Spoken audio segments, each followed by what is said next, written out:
विषय? देखिए, गवर्नमेंट अगर तैयार है तो हम लोग भी लोहा लेने के लिए तैयार हैं।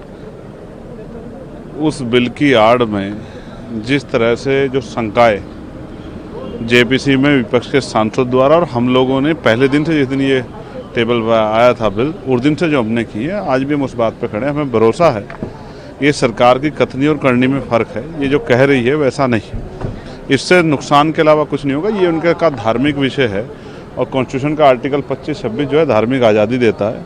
उस धार्मिक आज़ादी पर, धार्मिक क्षेत्र पर अतिक्रमण करने का काम सरकार कर रही है। हम लोग इसका पुरजोर विरोध करेंगे और जब तक हम में शक्ति रहेगी, जितनी शक्ति रहेगी उस तरह से हम जो है, चाहे हमें अंदर आंदोलन करना पड़े या बाहर सड़कों पे, हम अपनी जिम्मेदारी का निर्वहन करेंगे। देखिए, कथनी करनी में सरकार की फर्क है। सरकार ने तो किसानों के लिए भी यही कहा था, फिर आपने वापस क्यों लिया?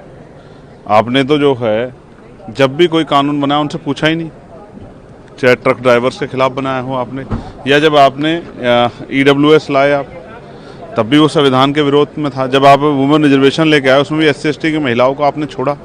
तो ये सब चीज़ें स्पष्ट करती हैं कि सरकार कथनी और करनी में फ़र्क है। और सरकार जो कह रही है कि ये इनके विरोध में, इनके समर्थन में, इनके फ़ायदे के लिए, महिलाओं के फ़ायदे के लिए है, तो ऐसा अपने द्वारा किए गए कार्यों के द्वारा बताएं कि उन्होंने इन वर्गों के फ़ायदे के लिए किया क्या है। मैं स्पष्ट रूप से कहूँ कि सरकार सिर्फ बहलाने के लिए, गुमराह करने के लिए इस तरह की बातें करे, वरना सरकार अपने एजेंडे पर, उनका एजेंडा ये है कि वो किसी तरह से मुसलमानों को आर्थिक रूप से कमज़ोर करना चाहती है। अगर आज हम लोग इस पर चुप रहते हैं तो कल ये हमला शेड्यूल कास्ट के लोगों पर भी होगा, शेड्यूल ट्राइब पे भी होगा, महिलाओं के अधिकारों पे भी होगा और हर पिछड़े वर्ग के लोगों, उन सब पे हमला होगा। तो जो भी संविधान के विरोध में होगा, हम लोग उसका यहाँ विरोध करेंगे, पुरजोर तरीके से विरोध करेंगे।